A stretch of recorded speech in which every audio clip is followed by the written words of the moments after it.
Assalamualaikum warahmatullahi wabarakatuh. Perkenalkan, nama saya Ahmad Fauzan Firdaus Adistia dari kelas 11 TO3. Pada video kali ini saya akan mempresentasikan tentang materi konversi energi menggunakan limbah pertanian sebagai bahan baku untuk membuat arang briket.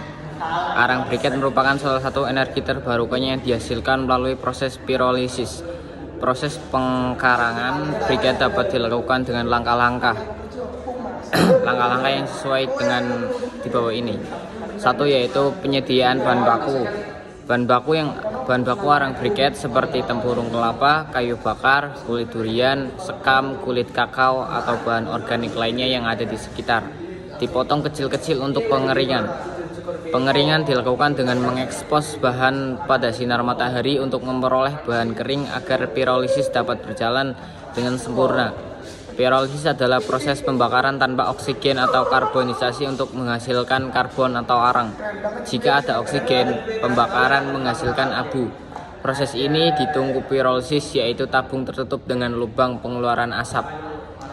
Hasil samping dan pembakaran adalah asap yang bisa diolah menjadi asap cair. Proses pembuatan arang briket melalui pirolisis sebagai berikut. 1.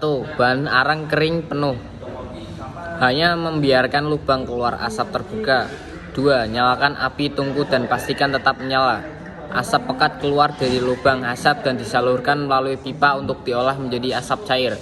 3. Hentikan pembakaran ketika asap tidak keluar lagi dari tungku. Lama pembakaran tergantung pada jumlah bahan yang dimasukkan ke tungku. Tungku harus tertutup selama 24 jam setelah proses pirolisis untuk menjaga pembakaran berlanjut. Setelah 24 jam, arang pirolisis dibuka dan dikeluarkan. Arang kemudian dihaluskan dengan ditumbuk dan diayak. Pencampuran arang briket dilakukan dengan mencampur tepung kanji, arang, dan air dalam perbandingan 6 gram 30 gram banding 60 gram.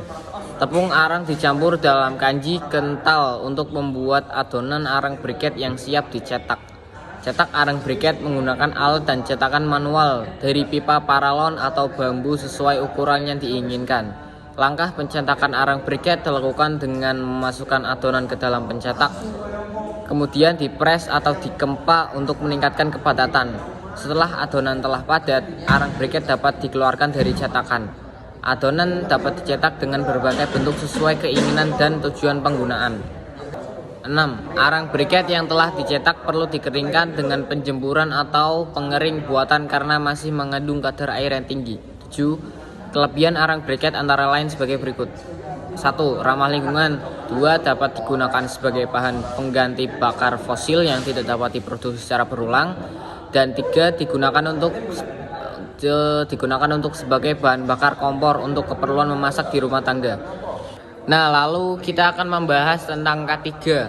K3 adalah penunjang kerja yang aman seperti baju kerja, helm, kaca, mata, sarung tangan, dan sepatu. Penunjang keamanan non-material terdiri atas buku petunjuk penggunaan, rambu bahaya, himbauan, dan petugas keamanan.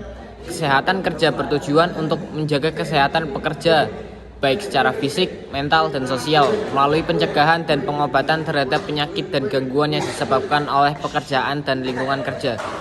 Keselamatan kerja adalah keadaan terhindar dari bahaya saat bekerja. Pelaksanaan K3 ini menciptakan tempat kerja yang aman, sehat, dan bebas dari pencemaran lingkungan, yang meningkatkan efisiensi dan produktivitas kerja. Prioritas utama setiap pekerjaan adalah keselamatan. Bahaya listrik dapat dihindari dengan menggunakan pakaian dan perlengkapan perlindungan yang tepat. Kecelakaan listrik biasanya terjadi karena kecerobohan atau kurangnya pengertian tentang listrik. Untuk mencegah hal ini, perlu diperhatikan keselamatan kerja.